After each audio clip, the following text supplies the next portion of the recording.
Kiedy byłem w podstawówce, szkoła wydawała mi się czymś koniecznym i wcale nie takim złym. Zresztą, jak 10-letni chłopczyk może objąć swoim małym umysłem cały system edukacji, stworzony zresztą przez ekspertów, pytanie od czego, i go jeszcze skrytykować? Jednak po podstawówce jest gimnazjum. Tam zacząłem zadawać sobie pierwsze pytania. Dlaczego uczę się akurat tego? Dlaczego uczy mnie akurat ta osoba, a nie inna? I dlaczego uczy mnie ona w ten, a nie w inny sposób?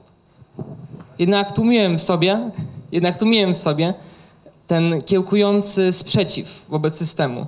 Być może dlatego, że w perspektywie miałem liceum. Ono jawiło mi się jako coś niezwykłego. W końcu licea są profilowane. Trafię na ludzi, którzy myślą podobnie jak ja, którzy mają te same zainteresowania. Podobnie z nauczycielami, prawda? Niestety nie w moim przypadku i takich ludzi nie jestem sam. Wystarczył tydzień, żeby moja idylliczna wizja liceum runęła. Nauczyciele wcale nie byli tacy fajni, jakby się wydawało. Pełno było nieeleganckich metod pedagogicznych, na przykład. Już w pierwszym semestrze pierwszej klasy liceum na forum klasy podczas lekcji wychowawczej zostałem nazwany śmierdzącym leniem. A to dlatego, że po kilku lepszych ocenach zgarnąłem kilka gorszych. Dlaczego? Dlatego, że robiłem rzeczy, które mnie interesują. Pisałem pracę na konkurs, byłem jeszcze aktywnym członkiem kilku stowarzyszeń w Poznaniu i robiłem masę innych rzeczy, które mnie po prostu interesowały. Więc musiałem odłożyć szkołę na drugi plan. Kolejna sytuacja. Pewnego razu dostałem wiadomość od nauczyciela, wychowawcy na internetowym dzienniku. Brzmiała ona mniej więcej tak. Kamil, nie było cię dzisiaj w szkole, a ja widziałem cię w centrum miasta. Dlaczego? Chyba nie chcesz mi powiedzieć, że jesteś chory, prawda? Na co ja mu odpisałem, że nie jestem chory. Piszę ważną pracę na esej, który jest dla mnie ważny i mnie interesuje.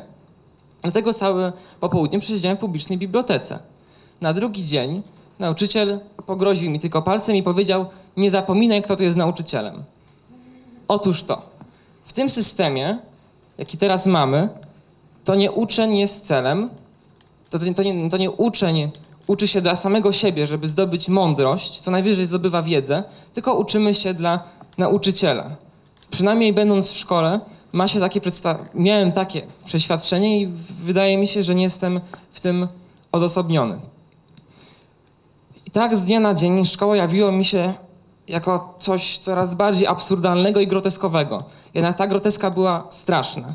I wtedy dowiedziałem się o czymś innym, o jakiejś alternatywie.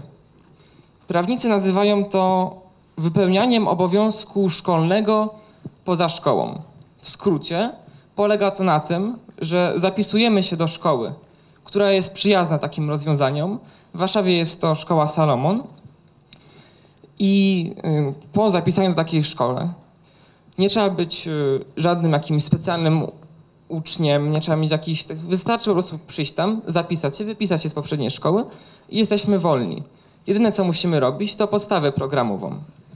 I teraz wydaje mi się, że w takim wypadku są dwie ścieżki. Albo robimy rzeczy do szkoły przez cały czas i jeszcze więcej, bo one nam się tak podobają, albo szukamy swoich pasji, a jeśli takowe mamy, je po prostu rozwijamy. Idziemy w to, co nas interesuje. A szkoła idzie na drugi plan.